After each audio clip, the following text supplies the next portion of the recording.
I think there's a little rat scurrying around. What is up, people? We're speaking to freedom-loving patriots from all around the country and the world. Welcome to the Resistance. This is John Crump, live. And we are back. If you just saw the little bugger who just ran around, that is our feature podcasting host. When I retire from podcasting, I'm going to turn it over to him, and he's going to podcast with Rich, I guess. But yeah, okay, guys, how are you guys doing? My name is John Crump, and I am a firearms journalist. Jeff is asking for the stream. Hey, Rich, do you want to give him? It's just John Crump live. Go to John. I'll do it. Whatever. All right, guys. We are also on Firearms Radio Network, and not only that, but we have some breaking news today. Actually, we don't have any breaking news. I'm just lying, but whatever. All right, I'm gonna bring on Rich because I am rambling here. So here we go. Hi, Flying Rich. Crumpy, how are you doing? What's good? But like, so brace, no brace, felon, not felon, full auto. I'm not sure. Who knows? I think the only thing I have braced is braces I print myself, so I can just toss them and reprint them if they change their mind again. Wait, isn't a final rule supposed to be final? Is there a final rule? Like what kind of a-hole calls it the final rule when he knows everything ever has been amended? All right. Okay, just a reminder, we have one more week left of the virtual toy drive and food drive. So you can go to crumpy.com/Bella. It's going to open up an Amazon wish list where you can purchase something for a kid at the Ronald McDonald House. What they are really looking for now is the snacks that are listed on there. So if you want to buy that toys, I think we were good on. We got over 40 deliveries of toys. So I think we're probably more than that now, but I think we're good on that. So if you want to concentrate on snacks, that would be freaking fantastic. And we have another guest today. And his name is Jeff, and I believe that he's the one that took the picture. Hi, Jeff. Greetings. It is an extreme honor to be here. Oh man, I'm pinching myself just to make sure it's real. This is really cool, guys. Thank you. And if we get super lucky, TJ will be here. It's always about TJ, isn't it? No, it is. Who's TJ? No, hopefully he'll make it. TJ's the sexier part of Gear Report. Yeah, so I met Jeff down at the gathering, and we had a great old time. Wait. We did. Sort of. Jeff, you were at the gathering this year? What? Really? No. How'd I miss you? So listen, we got to clue people in. This is an ongoing joke that Rich and I see each other at events throughout the year after year, and his shtick every time is, "Wait, you were there? All I saw was TJ." So, yeah. At the gathering, Rich and I sat there and ate a pizza or two or something. And TJ told me to get you drunk, so I kept bringing you beers. What's that? TJ told me to get you drunk, so I kept bringing you beers. You did a really good job, man. You talk about people following directions, accepting a mission, and saying, "I will be successful. You can't stop me." That was you, brother. Feeding me one beer after another. You did an excellent job. Let me get you another beer. Yeah. I could go for one now, actually. I actually haven't had a beer since. I'm pretty sure I haven't either. My body didn't have any beers. No, I left a lot of beers at the house there for the guy we rented from. Yeah, he's a nice guy. And we left a bunch of swag. Yeah, because he turned out he is a member of the community. No, yeah, so he met out pretty good with the swag. Oh yeah, pretty good. I'll tell you what I'd do right now. I'd pull what I'm going to call a crumpy, and I'd have one of my minions come up and bring me a beer. Not that your minion brought you a beer, but he came in And you know what? I got to be honest with you, man. I want to give you a virtual high five right now because your mini me came in and you weren't like, dude, get out of here. We're live. You gave him a high five. I was like, oh,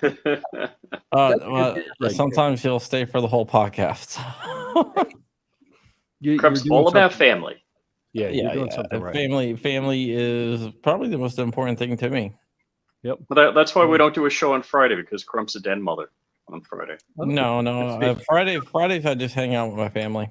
We do like movie night or whatever. We watched. I think the last movies we watched were the original trilogy of Star Wars. Oh, cool. Now we're in the home theater. Some in the theater, some upstairs while we're eating pizza, whatever. My wife and the kids make pizza together. No, hey, there was no Bud Light. That's all I gotta say. That's true. Is Anti-Misfits asking, but there was like Yingling and a couple other things. That's what I remember as Yingling. Mm-hmm. Because I got to be honest, the whole Bud Light thing really hadn't meant much to me because I've never drank Bud Light. It's like I can't boycott. I don't use the product. I have pretty low standards, but my standards are at least high enough that Bud Light never made the cut. Jeff is a totally unique individual. Not only does he have a Humvee, but he has multiple Priuses. We could refer to them in plural as Prii. Mm-hmm. That's like Taurus, Tauri. Sure. Why not? So, people give me a hard time.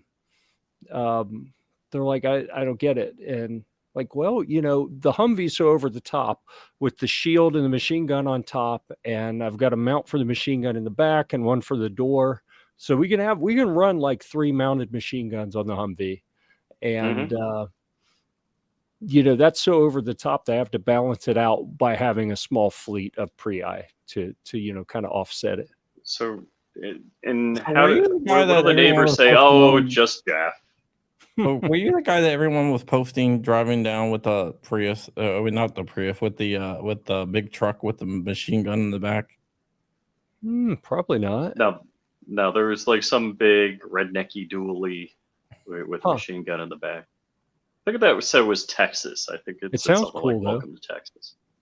Yeah. I have been known to drive around the neighborhood with the machine gun in the turret on top of the Humvee. Like I was out driving once. I'd been working on it, and I just needed to do a little test drive, make sure whatever I was doing was good. I was 2 blocks from the house making a turn, and the turret started spinning, and I realized, oh yeah, I unlocked the turret and had the machine gun up there. So it was like, oh. But I mean, not like there was anything illegal, So is your Humvee road legal? Oh yeah. Oh cool. Yep. Yeah, third one, and all of them have been made road legal, which is not a completely difficult process. In some states, it is impossible. When I got the current one in North Carolina, there were some weird kind of catch-22 legislation stuff going on, but they got that cleared up the beginning of last year, and now it's pretty easy. As long as you have the right paperwork from the government, not too bad. Well, you're cool. Interested, aren't you? Fine. I'll share an article with you later on how to buy a Humvee, and I've written it up for you. All the pros and cons, different ways you can get them from the government, from private sellers, from people who buy them. Oh, okay. And then go through and make sure everything's mechanically good. There are even people who will go through and kind of pimp them out for you. Yeah, I saw there's some government websites where you can buy, right? Yep, there is, and it's an auction. Or you could just go to Afghanistan and get them for free. Yeah, yeah, and they come pimped out there. I mean, you get them here, they strip all the goodies off and make it, and the process is really absurd. I'll be honest with you, and I know you guys in your audience, no one will be surprised that this is a government operation, and it is absolutely absurd. Like those two things go hand in hand, but they take what is essentially a truck with a couple gun mounts on it. They strip every bit of the gun mount stuff off of it, all the armor, everything off of it. So it's just a truck. and then you still have to go through 3 different layers of background checks before you can buy it. And it's like, but it's just a truck at this point. Like all the goodies are stripped off. So mine, I actually, I've been doing this long enough. This is my 3rd Humvee. I made enough connections. I know where to get some of the harder to find parts. So I was able to reinstall a whole turret assembly, a spinning turret with the armor and everything around it, and the machine gun mount on top, and some other mounts that I think 1 or 2 of them were handmade replicas, and others were originals that they turn up every now and then. Can you drive them? How fast does a Humvee go? I've seen video. Oh my goodness. You know what? I've seen firsthand a Humvee go from like 0 to 120 in about 2.5 seconds. You wouldn't think. I don't mean dropping or with rockets. Yeah. So when I was in the Air Force, we would airdrop them, and you'd have 5 or 6 lined up in the airplane, and the first one gets pulled out by a parachute. And then there's a strap between it and the next one. So it pulls the next one out. So there's a little bit of acceleration room. The further towards the front of the plane it gets, the further it gets to accelerate before it exits the aircraft. And let me tell you, that is terrifying when you're standing on the side of the plane on a little platform that's about 6 inches wide with your feet turned sideways so they don't get grabbed by the Humvee as it goes by, plastered up against the wall. That is by far the fastest acceleration I've ever seen on a Humvee. Can you drive 70 miles an hour down the road with them? Or the first one I had was a 1st generation Humvee. It was a 6.2 liter diesel with a 3-speed, and it would top out, like by the book, the red line is about 57 miles an hour, which made it just flat out dangerous on the highway at night with, light absorbing camouflage paint and going well below the interstate speed limit. So the second one I upgraded had a 6.5 liter engine and a 4-speed, which would do 70, 75 without too much problem. The one I have now has a 6.5 turbo and the 4-speed. And there are times that I'm going 85, keeping up with traffic, and realize, I'm getting up towards red line. I better slow down a little bit. So most of them are turbo diesel? No.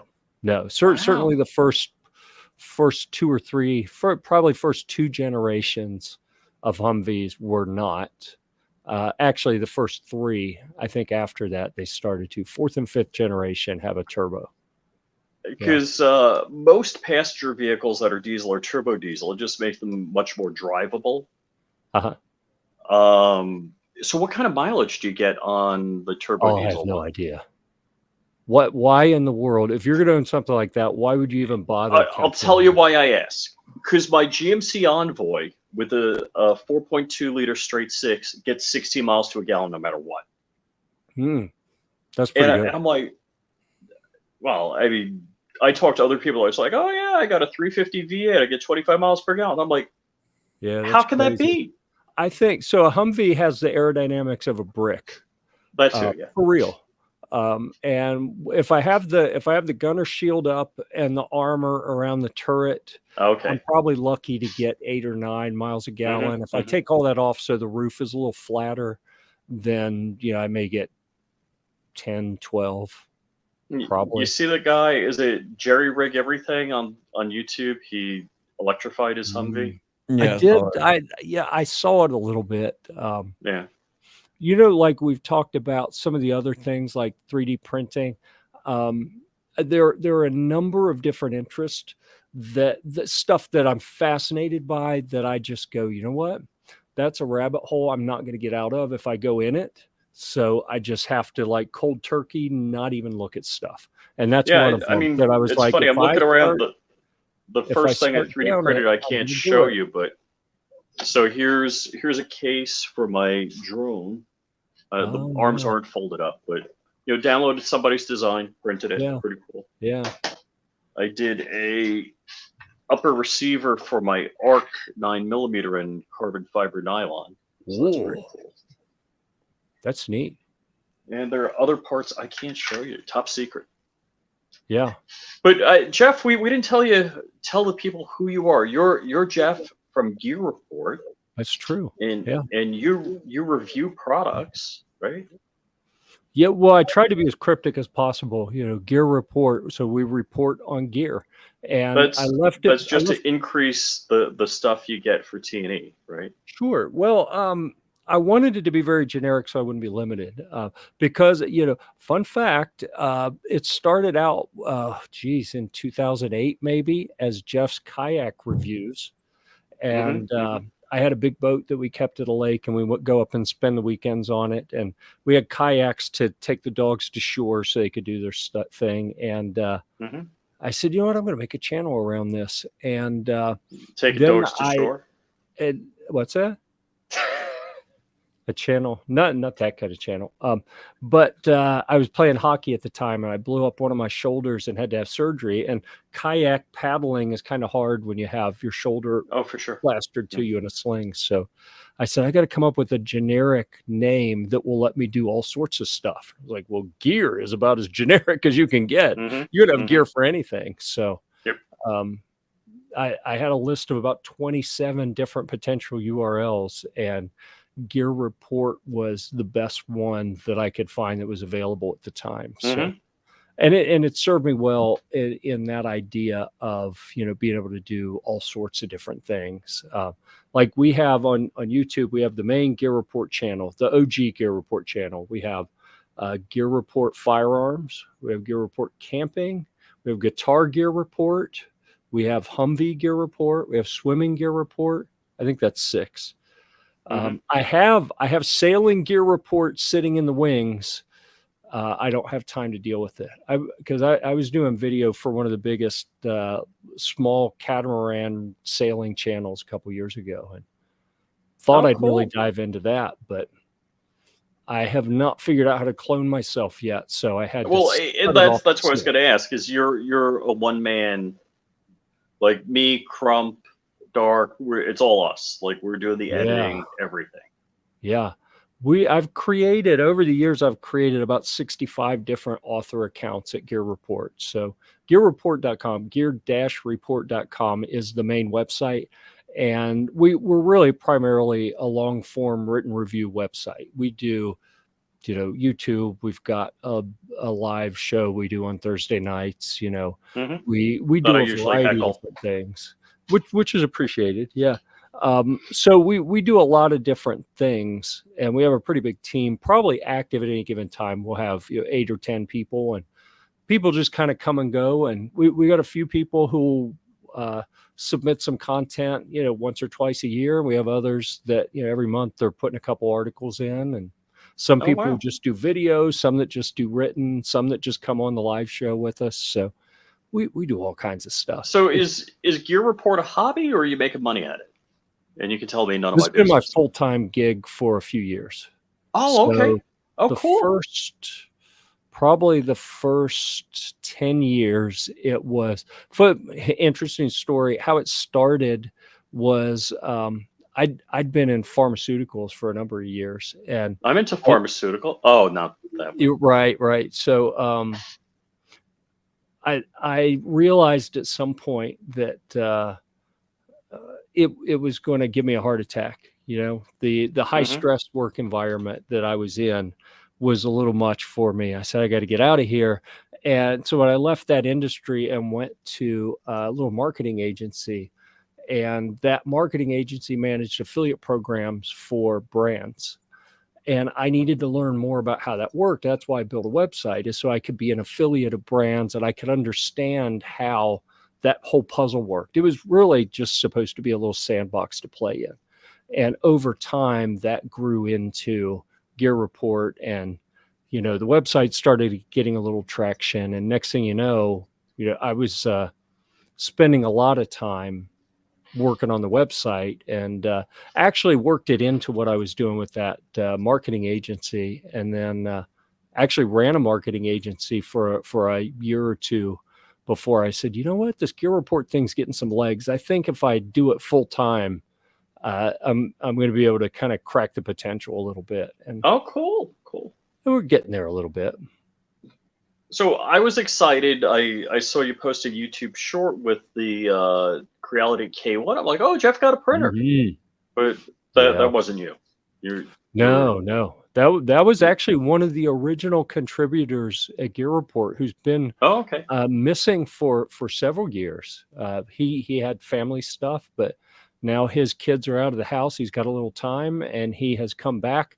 And while he was doing purely firearms reviews, he's got like every NRA training certificate available, and really big Mhm. firearms guy. And instead of coming back to do firearms, he's doing a lot of 3D printing stuff. So yeah, Oh, that cool. printer showed up a day early, and I get a text saying, "Hey man, Amazon just dropped it off." So I had to So- drop what I was doing and grab some cameras and get over there, because otherwise I was going to miss the chance to shoot the unboxing video, which I'm Mhm. actually, I stopped editing it to come join the program. So that'll probably be okay. posted tonight or tomorrow. The full unbox, go through the setup procedure, and maybe even I'll probably do a separate one for the first print. I'm So telling you, dude, that thing blew me away. It really did. Everything I've K1. seen So with 3D printing is the print head just moves along really slow, takes friggin' forever. This thing was all over the place. You watch the video and you'll think I sped it up because the print head was moving. absolutely. If it's Yeah, you called got a to put print like head. a watch with a second hand next to it or something, Oh yeah. You'll look at it and you'll think that, oh, that's sped up. That's running 300 or 400%. Nope. Yeah, we'll It's be just telling our crazy grandkids, before Core XY printing, you used to have to wait days for that, and then the Yeah. power would go out. Yep. No, So this- I've got a UPS on all my printers. I don't F around. Yeah. there's Oh, probably that's gonna be something that's actually better than that. Oh yeah. They'll have the Star Trek. What is it? Replicator. Replicators. Yeah. I'm Yeah, sorry, I've been it'll- watching too much it'll have a- Stargate. I think Replicator and I think something else. It'll have some sort of field that manipulates the atoms into a new Right. configuration instead of printing it one layer at a time. But yeah, I mean, it was really neat seeing how crazy fast it was. So fast with the head moving around Oh yeah. that the whole thing was kind of shaking. So Like- okay, that's the wild thing. So I have two P1Ps now, bamboo P1Ps, and I have a Ender 7, which the Ender 7 by all means is the lesser of the printers, but it was built much better. And so it's kind of like oxymoron. There is no flex, no vibration, no movement in that Ender 7. It's all very heavy aluminum extrusions and mounts and plates. It's like incredibly well built. Whereas the bamboo P1P is stamped steel and screwed together, and it'll twist, it'll contort, it'll do everything, but it has accelerometers built into the head, so it knows what's going on and compensates. And I'm not trying to like pimp my workspace here, because if you actually saw it, you'd be like, oh my gosh, and not in a good way. I have a partner desk that's like a dining room table size, and it's a super heavy desk. I have the bamboo on the corner over here, and like, I don't know if it's a half-inch thick, one of those tile workout mats that snap together. Yeah. And it shakes the desk when it's going. Oh, I don't and that's doubt not that. even at ludicrous speed. That's at, just normal print speed. Yeah. So it's pretty interesting. I did get a what is this Sonic Pad? The Sonic Pad for the Ender 7, and did the harmonic resonance tuning with it, but it really didn't. I don't know if I did everything right. It did better, but it wasn't anything close to what the bamboo does, or something like the Ender K1 would do. Right. Yeah, I mean I want the K1 Max, but dude, they're freaking impossible to come by. So Chris that just got the K1, he was like, oh yeah, I'm on a pre-order. Like, it wasn't even available to just go purchase. He did the pre-order weeks ago, and it just showed up yesterday. For the K1, not the K1 Max. Right. And I don't know. He said that it was like an extra $200 for the Max. And he said, for what I'm doing, I don't need the additional features of that one. Yeah, well, I need the K1 Max.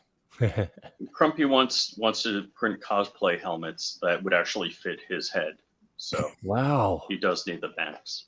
Yeah. All That'd be right, neat. Rich. That's funny because that's what Chris is doing to monetize his 3D printing efforts. Is he's making cosplay accessories, Oh, cool. which is interesting because one of my kids is into cosplay and has been kind of tapped as his influencer spokesperson to go to Comic-Con type stuff. And when people very say, "Oh cool. wow, where did you get that?" she'll hand the people his card and say, "If you need stuff made, talk to Chris." Nice. Yeah. Way to go. That's cool. Yeah, So he's got it all figured out, like how many things he has to make for people in order to pay for the machines and move on. it's kind of like when I was doing professional photography. Nobody was a professional photographer. Everybody was a hobbyist photographer that decided they had enough gear, they had to make money at it. Yeah. But let me ask a couple more questions. Do you do survival type stuff? What kind of? I have. Yeah. I mean, it's been a while.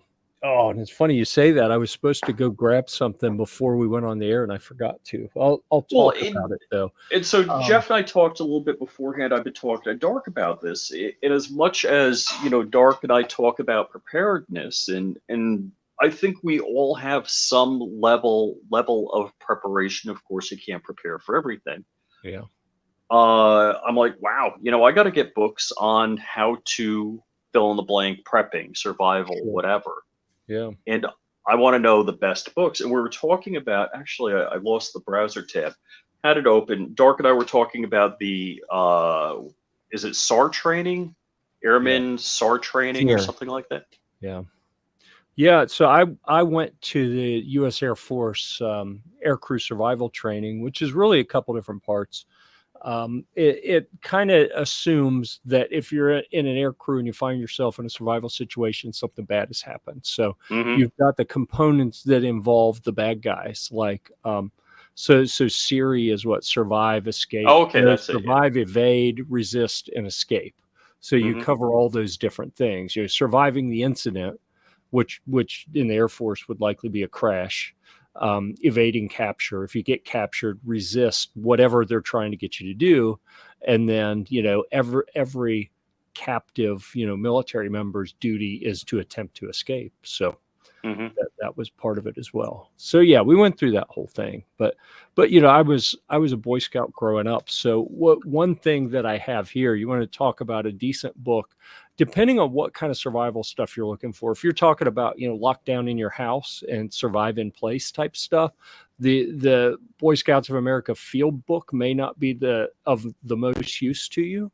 But if you're talking about, things are bad and I got to get out into the woods to get away from, the mobs of people looking to do harm to me, then this field book is one of the absolute best, all around resources for surviving without the comforts of home, so to speak. Now, the one that I forgot to go get and bring up here because I got too busy editing that 3D printer video is the Aircrew Survival Manual that was issued from the Air Force. And a couple of the services have similar manuals, and they're printed on a heavy duty kind of plasticized paper, kind of like the Ride in the Rain stuff. So they're durable. They can get wet. They can get blood on them, whatever. It's not going to ruin them. And, cool. And I actually keep it in the Humvee with some other stuff. I think I still have one in my flight bag because I was still flying search and rescue stuff a few years ago with the Civil Air Patrol, like after I got out of the Air Force, and I'd have Jeff, a were you a flight bag with pilot? some survival stuff in there. In the Air Force, I was a mechanic and then a loadmaster, but I did take flight lessons while I was in the Air Force, and I'm a private pilot. So yeah. Oh, okay. How many hours? What rating do you have? Oh, here we go. Flight. Aircraft, single engine land with some, high performance raised gear, that kind of stuff. Oh, okay. Started working on instrument a bit, and then didn't. I actually flew quite a bit on instruments after I got my private the guy that I was flying with had his own plane, and we'd go every Sunday, fly somewhere. We're in central North Carolina, and be like, hey, why don't we go to Myrtle Beach? I heard so-and-so's playing at whatever the big concert restaurant place down there was. So we'd fly down there and watch that and have lunch. Or hey, I feel like wings. There's a good wing place up in Norfolk. So we'd go up to Virginia and get some wings. I mean, we had a blast doing that. And he thought the funniest thing in the world was to put me under the hood or direct me through clouds and say, okay, show me what you got. And it was that's great. Good experience. I got a lot of great experience, except the one time when he was having me fly an approach in IMC. And I was like, John, you got to take the plane. I don't know which way's up anymore. And you talk about a really instructive situation to kind of wake you up to how disorienting it can be when you have G forces at play, because we were coming in on a pattern where we're making we're turning on the base leg, and then we're turning base to final. So we've got a little bit of G forces, and the plane so is. You're not. So for the non-pilots out there, when you're doing an instrument landing, you're doing like multiple miles out from the threshold of the runway. You're flying just a straight line down the runway center line. What Jeff is talking about is just doing a normal pattern landing. Yeah, coming out of the pattern and trying to join the glide slope, and that's a lot of work. My internal system that tells you which way is up. It was like, hey, dude, I got no idea. That's the big thing about flying instrument is you got to learn absolutely not to trust your instincts. Oh yeah, yep. And that's what I was seeing made sense, but it was absolutely different than what my body was telling me. And I was like, dude, if he wouldn't have taken over, who knows? Maybe it had all sorted out and everything would have been just fine, or maybe we'd have been a spoken hole at the end of the runway. It's hard to say. And that's why, like, I fly with my autopilot all the time. I just, almost pretty much. I get the gear up, autopilot's on. That's it. So what were you doing high performance in? I think most of the time it was just a 182 RG. It was one of the search and rescue planes we had at the Civil Air Patrol. So here's the goof. I actually don't have my high performance sign off. In aviation, or FAA regulations, the high performance is any airplane over 200 horsepower.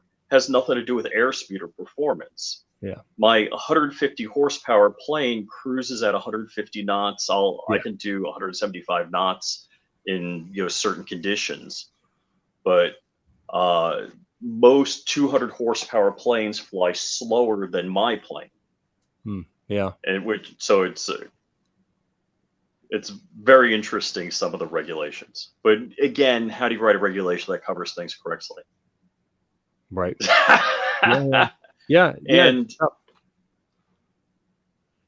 Bob says the autopilot wouldn't have crashed into that house. Well, probably would have. Did you ever answer G-Web's question that he had for you, Rich? Have I ever crashed a Humvee? No. Yeah. So, Jeff, do you do radios also?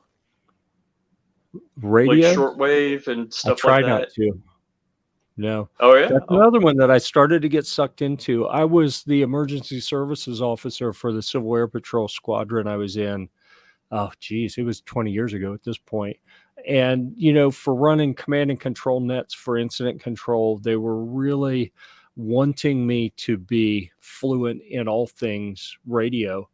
And, I could operate the aircraft radios, and we had an airborne repeater that we, sometimes, search and rescue doesn't mean looking for people. It means going up and flying circles over a search area so that the ground crews have a radio repeater to bounce their signal. Oh, okay.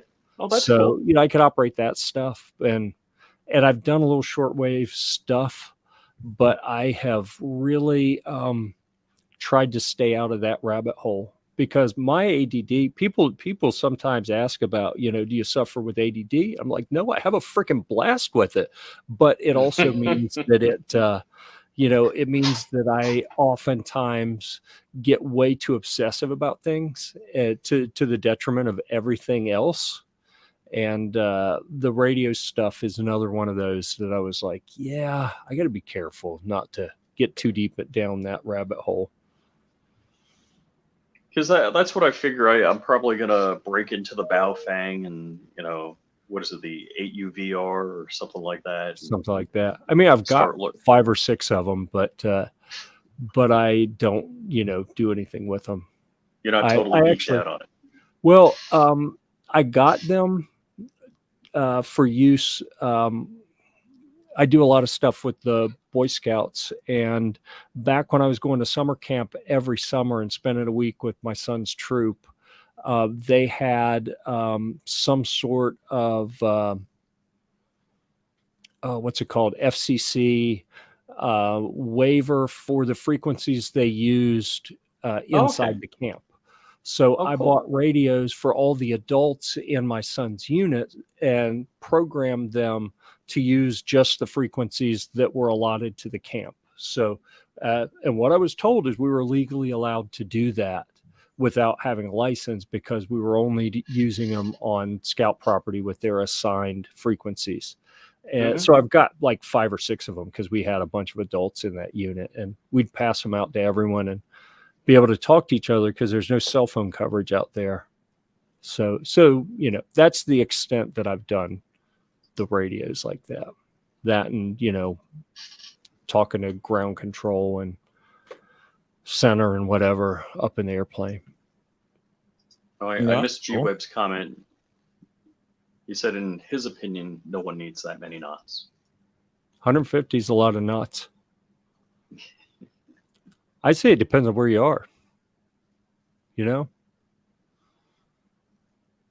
Like if you're about to run into the ground, that's a lot of knots. If you're not about to run into the ground, that's a good number of knots. Well, it's like when you're cruising at 150 knots or better and you're coming in to land at 70 or 87 knots in that area, it feels like get out and walk at that speed when you slow down. Yeah.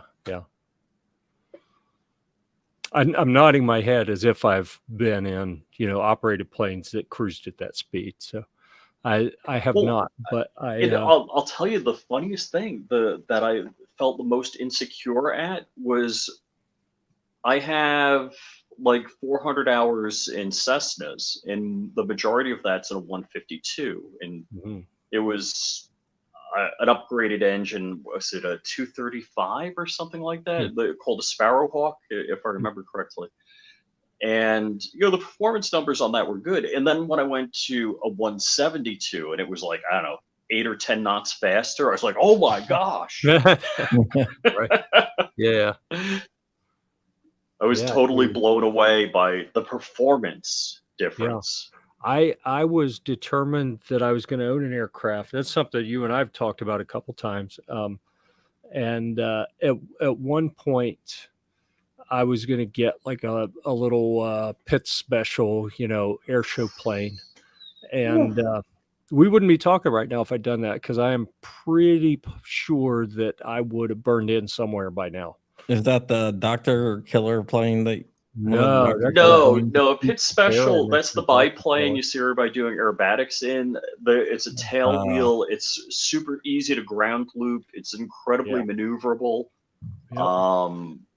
That's you've really got to be good to fly one of those. Yeah. So I figure at some point. Oh, the other plane that I almost bought, and I'm telling you, I came real close because of a really weird circumstance where I was flying a lot of Civil Air Patrol search and rescue missions out of a little airport in North Carolina. Civil Air Patrol is the auxiliary of the Air Force, so the pilots are able to wear Air Force flight suits. So I just pulled my flight suit out of the closet and I'd wear that. And I noticed some guys kept looking at me whenever I was on the ramp. And finally, one of them waved me over and opened up this hangar, and they were rebuilding a couple of MiG F-14s, maybe. Oh yeah. In there. And they were determined that I was going to buy one, and they actually offered me a deal that was so good that I was like, if they I have gave to you do one this. and money, it wouldn't make sense. Well, it was going to be 25 grand, and they had 3. The first one was about done. They needed money to finance building out the other 2 so that they could sell them and make some money. Like, they couldn't afford to finish the second one, let alone the third one, which is where all their profits were going to be, right? So they were like, we'll just get what we can out of the first one. And I was like, oh my God, I'm going to do it. And at some point I was like, no. We're starting to have kids. This is not going to end well. And it was such a sexy idea that I was captivated by it. And then I was like, well, wait a second, I'm going to die in this thing. Never mind. Well, so jet engines let's just talk military jet engines. Military jet engines, especially early military jet engines, there is zero fuel economy on those things. So just the fuel alone is going to make you broke. My old boss, what type of jet did he have? Oh, I don't remember. It was some old military jet. Oh, wasn't it a Sabre? Was it a Sabre jet? Sabre, yeah. So the other thing in jets fly completely takes that different. up, by the way. Say that again?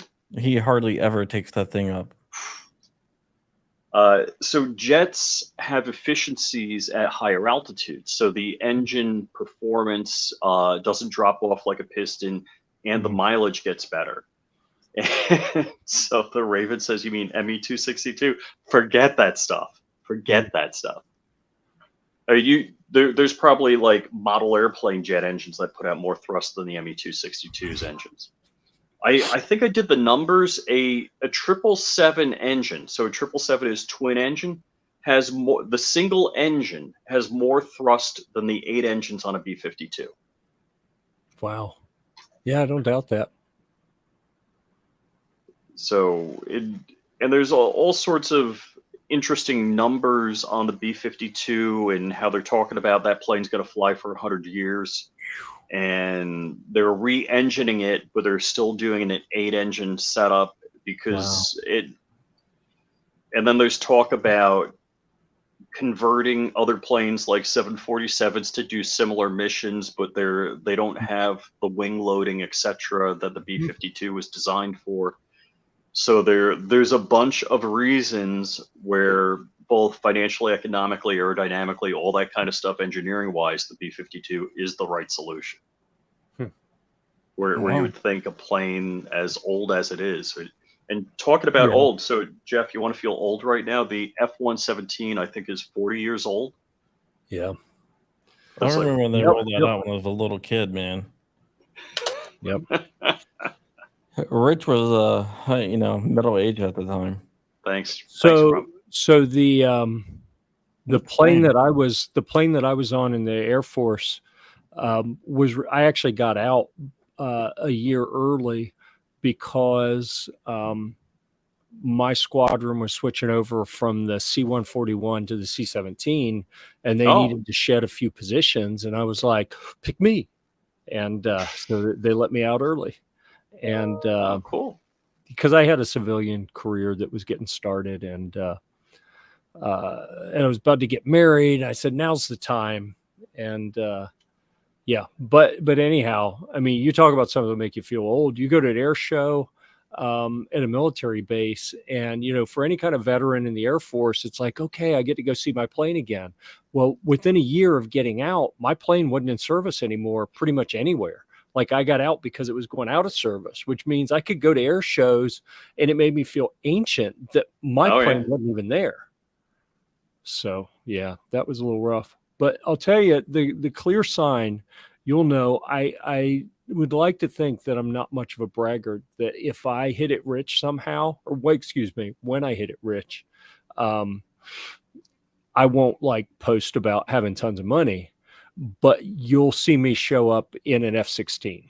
That is my dream plane, and you will know I have really hit it big when I'm cruising into events in an F-16. Well, at Oshkosh, there's a guy. He privately owns a Harrier, and that's got to be the fuel bill alone on that. And forget about the maintenance. The I didn't want to maintenance. talk about Oshkosh, for those that don't know, is like this like massive. It's like Comic-Con, but with airplanes.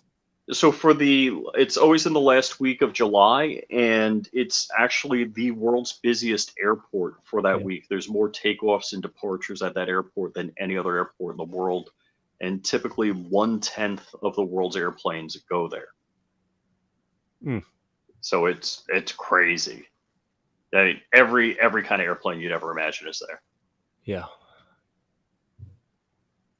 Yeah. So that's how you'll know I've hit it big is, and you'll know I've hit it small when you see pictures of like a little yellow Piper Cub or something. Cause that is to me a Cub or a Citabria, maybe like a little updated version of the Cub with a little better, heavier duty wing spar. So you can do aerobatics. That's kind of what I think would be just the coolest, hey, I'm bored. I want to go fly somewhere. Just go cruise around, do some bloops and rolls and stuff. Well, and we will know Jeff slow. hit it small if he ends up in a Cree. That'd be real small. So and one of the problems I have though, when you talk about small, is being 6'4", a lot of cockpits don't really fit me. Oh shoot! Well. Right. That's why another plane that I think would be really fun is the A-10. But when I went to maintenance school, something else would make me feel a little bit old. It's amazing to me they're still flying, because when I went to maintenance school in the early 90s, we had a few of them at the school that we would wrench on because they were retiring the fleet of A-10s. Oh, they've been retiring them for 30 years. Yeah. And it was funny. They told a story once about how like a Coca-Cola or Pepsi truck driver that was refilling the machines in the classroom area of the school, clipped the wing on and the A-10 that was sitting out front, and they charged that company $30,000-$40,000 to repair it. And this was a decommissioned. It was basically a decommissioned plane that was just there for us to wrench on. And someone was bragging about it. And I was like, crazy. Man, it was evil. You put that little company out of business for something you don't even care about, that you're just laughing. Right. You could have had the kids in shop bang out a new wingtip for that in no time. That's not right. It was the downturned, probably carbon fiber, everything. But regardless. Little Bondo, nobody know. Yeah, exactly. Absolutely. It's not flying. In that case, absolutely. Yeah. Coincidentally, the person who was bragging about doing that, his car was painted in the radar absorbing paint that they use on the aircraft. So I was like, not the ethical paragon of the United States Air Force right there. Them being ethical, okay. Yeah. Not really sure like what that would look like, the government being ethical, but whatever. Yeah, right. Yeah, I know. Yep. So anyhow, that aircrew survival book is, if you're going to be out in the woods, you can buy them. Like you can go on eBay or various other places and order Air Force aircrew survival manual. That's a little flip. A lot of it's a PDF you can get online. Yep. So like the SEER school book. Yeah, so really good. And because of the durability of the original, I'd say spend a few bucks on it, toss it in your go bag, because it's hard to break them. Like, and I carry one in my flight bag whenever I fly. I've got a couple little survival items, and that is in there. So those in the field book are great if you're talking about surviving away from home. If you're trying to survive something at home, I think I got these books from Paul at Legally Armed America several years ago. He sent me these. Here's one, grid down. They're called Home Defense, and Urban Defense is another one, and Small Arms. I should have kept digging on the shelf to see if I had a large arms or T-Rex arms or anything. But well, T-Rex arms are small, aren't they? I think stubby. Yeah. I mean, honestly, that I've never seen a T-Rex, but I imagine they're actually quite large, but relative to I the see them size on of the rest YouTube of the all the body, time. What are they're you little talking about? stupid. Yeah, I saw a megalodon eat one in a preview the right. other day. Just saying. I mean, I don't know. Well, all right. Hold on. G-Web's, he's putting out. We're gonna get thrown off the air for false information. He says, I just watched a video on kit-built helicopters. Those look cool and need no license. Yeah, no, you need a license. I don't think I've ever Now, heard of it. No, if no, it's they have they do have something get to the that's- if. So if it's under a certain weight and a couple other things, it's considered an ultralight, and you don't need a license to fly it. But the Well, that's last what thing was about I to would say. That's the only thing I know. I haven't been able to like add anything to this freaking podcast because I don't know. just pretend it's a Star Wars podcast. I'm gonna ask you some questions here in a minute, Crumpy. So No, what's funny we'll is keep you we did a busy. podcast, like a Star Wars podcast, and Rich just sat there like the whole entire time, just like not saying a word. Yeah. Cool. All right, go ahead, hit me with your questions. Well, I haven't been keeping up with all of the things going on with the pistol brace rule or what's happening with Matt or any of that stuff. I'm embarrassed on the second part. The first part, I figure, someone will say something big when something meaningful happens. But something meaningful happened yesterday. Yeah, meaningful for lots of people or for like 3 people. It depends. Yeah. If it applies to every FPC member and every customer of Maximum Defense, then that's pretty big.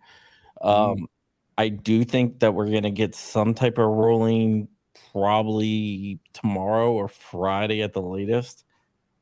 But yeah, good. Hopefully, I'll be covered. Not to sound selfish or anything, but. My podcast has been sponsored by Maxim Defense for a while, so I consider myself a customer of Maxim Defense. Actually, I bet legally I'm not, because while I have a few of their guns that they've sent for review, I've never purchased from them. So I may not even be a customer. I don't know. That'd be messed up if that made me not a customer. Anyhow, yeah, I mean, geez, talk about ethics and absurdity. We could really go off the rails talking about how absolutely disgusting all of this has been, starting from the bump stock ban and all the people who said, who cares? It's just stupid bump stocks, and how we're like, you know what I call those people? Yeah, Idiots. What's that? I told everyone, and no one listened. I know. Same here. I was like, no. We got to stop this, because they're going to do it again, and it'll be worse next time. Every time you let them get away with something they're not supposed to do, it makes them that much bolder for the next action they want to take. Oh, for sure. They're like, but they're stupid bump stocks. It's like, whatever. Doodlebug told me all I had to do is unscrew the stock, the brace from my gun, and it's good. But somehow they say, no, that's constructive, whatever, and I can go to jail. Whatever. Constructive possession. Mm-hmm. Yeah. Anyhow, I honestly, part of the reason that I haven't been following it very closely is that it hurts my brain. Like, trying to make sense of all the different positions they're taken. It's why like, would you waste your resources on that? You got Crump for that. Right. Well, yeah, and that's appreciated. But it's like an aerobic workout, because my heart rate stays up for like hours at a time. And it's so frustrating that I'm like, you know what? I'll listen to a few people that I trust to kind of keep me in line, so I don't end up breaking any rules that'll get me put in prison. But aside from that, the whole thing is it makes me so angry that, I'll reach out through the different political communication channels to let representatives and whatnot know what I expect of them. But aside from that, I'm like, I don't even want to talk about it or think about it, because it just plain makes me angry. It is so nonsensical, so transparently abusive that it just absolutely blows me away. Well, so SBR and all of that, SBR, SBS, so short barrel shotgun, short barrel rifle, all of those rules are very much so meaningless. And I mean, I'd pick up my MP5. My MP5 is this big, shoots 30 rounds of 9mm. Whether I have a stock on it or not, is it gonna, whether it's folding, fixed, or what, is it gonna make a pinch of crap worth of difference? And that's the thing that I find amazing is, Doodlebug, when asked questions about, guns, firearms, like general firearm knowledge, is kind of like, I don't know. Why would I know? It's like you're the head of the ATF. Give you right. Yeah. He's not exactly the brightest tool in the shed. Well, that's like, who's the jackwagon that was the governor of Florida? Why can't I think of his name? Nelson, Bill Nelson. He's now head of NASA. It's like, oh, great. Yeah. Like something about space. Wow. Can you imagine having to report to these people? It's like, let me tell you, like a 3-year-old. How do you talk to these people? Yeah, well, think about it this way, Rich.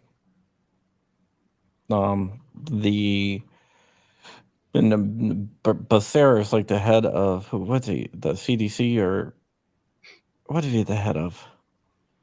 Becerra used to be an AG, he's a lawyer. He's a head of I can't remember what he's a head of now, but he's a head of something that's like nothing to do with law. Mm-hmm. Oh, look at Buttigieg. He doesn't know anything about transportation. All he did when he was mayor, his last job was mayor. He put in traffic circles in the scooters, the electric scooters that people rent. They all threw them in the river. That's his claim to fame. Yeah. Well, it's become so. Another frustration that I have is politicians, at least like at the federal level, it seems to be just accepted that that they're there to execute whatever the plan of their chosen political party is, and nothing else matters. It's just, and I believe it's all orchestrated. We have a 2-party system that. We have a 1-party system that's masquerading of a 2-party system, you mean? Right. So we have a 2-party system that is set up so that the 2 parties are pit against each other. It's like each one develops their tribe, and then they aim their tribes at each other. So, sure. So yes, that's a long version of I agree with what you said, but they have this illusion of 2 so that they can energize their tribes and pit them against each other, because then we're too busy fighting with the other tribe and not really paying attention to all the ridiculous crap that they're doing. Well, yep. I love in cases the ATF argues that a suppressor is a firearm, and then other cases they argue it is not. Right. It's like, oh boy. Yep. Yeah, well, if a suppressor is a firearm, then it has protection under the Second Amendment, so that's why they argue that it isn't. But then they want to regulate it, and I thought that's why they have to argue that it is. Yep. And hopefully that will hopefully the court system will kind of unscrew us in some of these issues soon. Oh, I've not really got a lot of faith in any of that right now. Who was the guy that was stealing the luggage that Biden appointed to the NRC? Did you do hand quotes when you said the guy? Whatever. Yeah. I don't know what the dude. I'm just gonna. I don't know the name. I know who you're talking about. I'm gonna go by biology and call him a guy. When you're stealing luggage, how do you know you're getting a woman's luggage with cool clothes to wear? Well, you can, or just steal enough of it that you play the odds. Yeah, you sell it, man. You just go on Craigslist or whatever. Craigslist's still a thing. Is it? I think so. So the Ravens said something about the ATF screwed up saying for over a decade that the brace was perfectly legal. So something I remember back when we were all talking about, what was it called? Was it Hush? Is that what it was a few years ago? Or was there one before that? Well, there's the Hush Act, and there's the Hearing Protection Act, and Hearing then there's the Protection Shh Act. Act, Yeah, and the Whoosh HPA. Act. I think that's what I was thinking about. A few years ago, when that was getting some momentum, and then something bad happened, and of course it wasn't a setup or anything. Like, it just organically happened, I'm sure. But that derailed the progress of that. And I remember someone saying something about pistol braces back then, and I was like, you know what? I really believe that there are people in the ATF that are sitting back waiting to hit a certain number of people that they believe have pistol braced firearms, so that then they can change the definition and declare everyone a felon, and that it's basically to create some political discussion points for the left. Oh, I reported on that. I actually had the documents that proved that, and everyone called me a bunch of different names because no one believed that the documents were real. Well, this was what, it really happened 5 or 6 years ago that I was saying this, and everyone was like, what kind of crazy left field conspiracy theory is that? And I'm like, nothing else makes sense. Yeah, well, that's what they said to me, and I'm like, well, that's a conspiracy theory. It's like, I have the papers.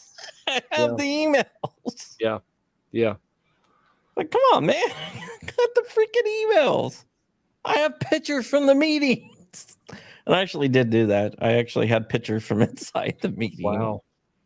My sources kind of and that's the problem. Like I've frequently said, is the ATF. It's not like the Department of Motor Vehicles, where they're like, they want to make sure your car is registered, you pay taxes, it's safe, whatever, that you're the proper owner of the vehicle. They're not trying to make sure you don't drive your car or take your car away from you. And that's all the ATF has become. It has nothing to do with, hey, these people want to own guns. Let's help them own guns legally. Let's help them do these things legally. So here's another question about the ATF. We know what the F stands for, right? Because that's what we're talking about, firearms. What about the other letters? How come we never hear about anything with the other letters? Alcohol and tobacco kill more people, exponentially more people, in whatever time period you want to pick. Either one of them kills more people than firearms. Yes. And it's not even close. Right. But the ATF, BATFE, puts all of their effort into firearms. Like, seriously? If this were a private corporation, and you pick like the least impactful thing you could possibly do, you'd be out of business in a hurry, which would be awesome if the ATF was out of business. That'd be nice. I think that's what they should be, is out of business. But I don't understand, to me, people want to engage in this fight with them. And I think that the real strategic win would be generating the willpower to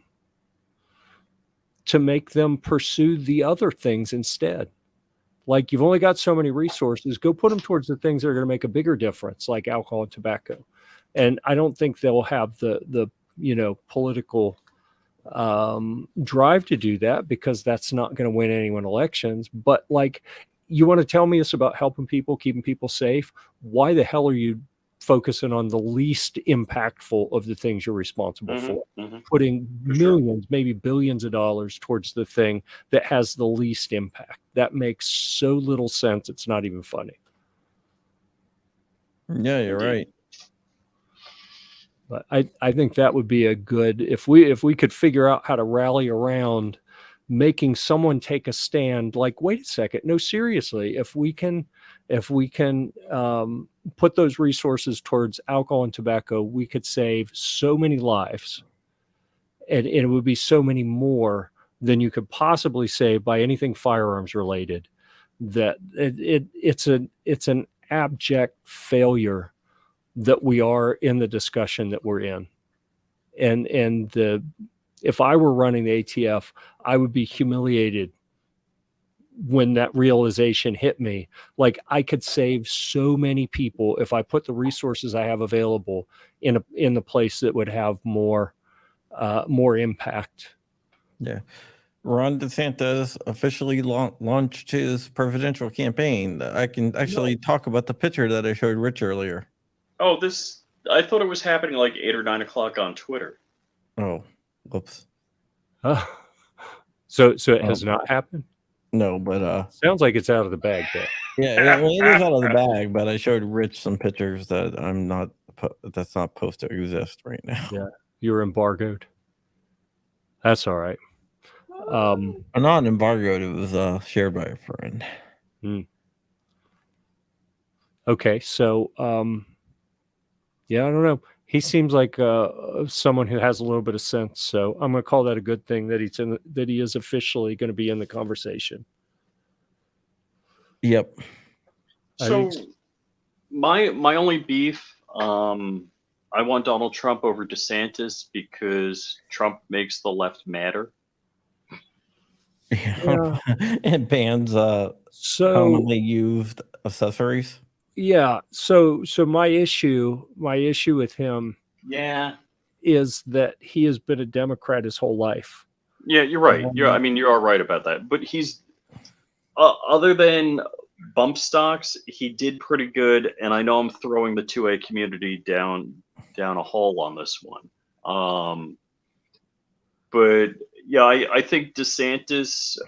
So Crump and I have talked about this earlier today. I think DeSantis has a better direction on the 2A issue. Although, as a Floridian, DeSantis could not herd the cats. He has a supermajority of Republicans in the House, the Florida House, and a supermajority of Republicans in the Florida Senate. Red flags. Could not. What's that? Red flags. Due process later. Forget about due process. He could not. Two things. Come out of PLA is like. Well, DeSantis could not get rid of the Marjorie Stoneman Douglas bill where they're, red flagging people, and he could not get open carry, constitutional carry. Yeah, but he didn't openly advocate for red flags. You're right. You're right. That was actually what's his face? He didn't Rick Scott. No, he didn't openly advocate to forget about due process. Yeah, Rick Scott. Yeah, and you're right. You're right. Trump did all that. You're like, well, yeah, we'll arrest him, sort it out later. Yeah, it's like, No, we'll take away the guns and worry about due process later. You know what that's called? That's called denial of a right. That's called tyranny. That's what it's called. Yeah, it's called tyranny. Yeah. Well, all right. So Ron Baer, there is not constitutional carry in Florida. Whoever is reporting, there isn't. So constitutional carry, in my mind, is carry anything you want, any way you want. That's constitutional carry. Florida, you have permitless concealed carry. Carry. Carry. Ron DeSantis. I just got an email. Have you been officially blessed? You've been absolved of your sin, Crump?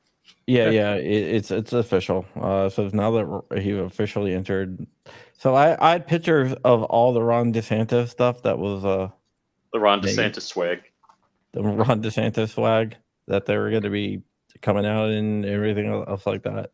Right.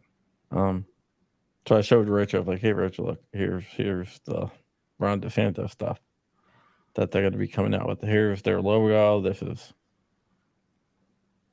All that because I have connections. Crump has connections. Who knew? Just a little bit. Yeah. All right, guys. Well, we've been on for over an hour. It's been fun talking planes, Jeff. You got to come back more. Yeah. We can talk other stuff too. I'm well versed in burning lots of time talking about a wide variety of things. We should have you and IV8888 Eric on and talk about guitars. Yeah. We've done that before. I didn't even know that Eric had another channel. Yeah. And it's same called the guitars. Guitarsenal. But I was actually at his event, 3 years ago, probably. He was wearing a camouflage Fender Guitars hat the whole weekend. And as I was leaving, I was like, dude, what's up with the hat? He's like, what do you mean, what's up with the hat? It's like, you're wearing a camouflage Fender hat to a gun event. Like, everyone knows you're the big gun guy. And he's like, so you don't know we have another channel that at that point he was like 30,000 subs or something. He's like, it's a little channel, but I went and checked it out, and he had, a couple hundred different guitars, pedals, amps, reviews. It's like, well, I had no idea. Yeah. Yeah, I had no idea until like a year or two ago. Yeah.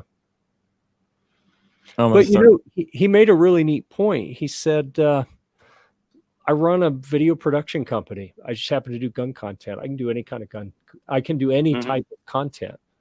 Right. That he does reviews of products basically, and he specialized in the firearm space for years. And he said, yeah, we're taking that same model, the same production equipment, and like they have a studio with a gun backdrop and a studio with a guitar backdrop, and it's probably like the camera is sitting there on a tripod, and they just turn it to face the one that they're talking about. Use all the same equipment. I was like, yeah, that discussion actually changed my outlook on running my business. At that point, we had the one Gear Report channel, and now we got the 5 sub channels for other things. So, yeah. All right, guys. Well, that is it for today. Follow me on John Crump News. I have a little birdie have told me that we might be getting something very special tomorrow. That sounds exciting. Oh yeah, it is. Also follow Rich at Flying Rich _official on the grams, and Flying Rich Firearms on YouTube. And of course, we have Jeff, gearreport.com. That's us. Gear-report.com. Gear-report.com. We're hyphenated on the website, and we're just like at Gear Report without the hyphen everywhere else. Well, there you go. And with that, we will see you guys later. Remember.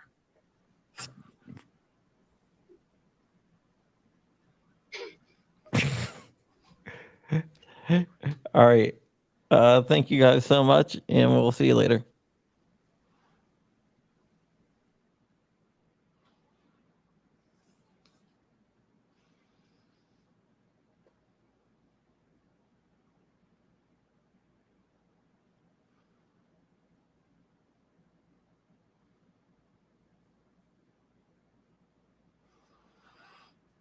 All right, so the real question at this point is, how long will it take Crumpy to figure out that he is still broadcasting me live, although he took him and Rich off the screen? That is the real question. So while we're waiting for him to figure it out, I'm just going to ramble a little bit and say, number one, thanks so much for Crump and everything he does with all of the investigative work that he does, putting out the real information that so many of the agencies and abusive bureaucrats in our government don't want us to find out. I really appreciate what he does there. And he still has not figured out that I am still on here by myself live. This is really getting entertaining, and it's a shame. Like, Goonbeam, I see you there making comments about me being up here. And I can't put those comments on the screen because I don't even have, I don't have any of that. Totally unintentional. Yeah.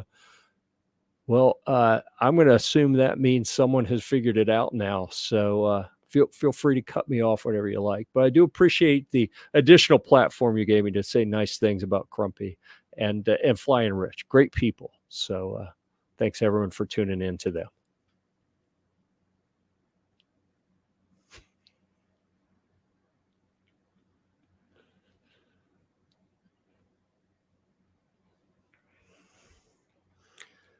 With that, I feel like I need to send someone a text and say, hey, turn the show off.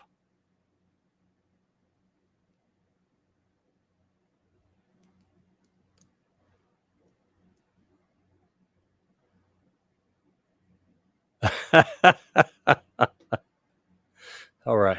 It's been good. Thanks, everyone. I'm going to bail.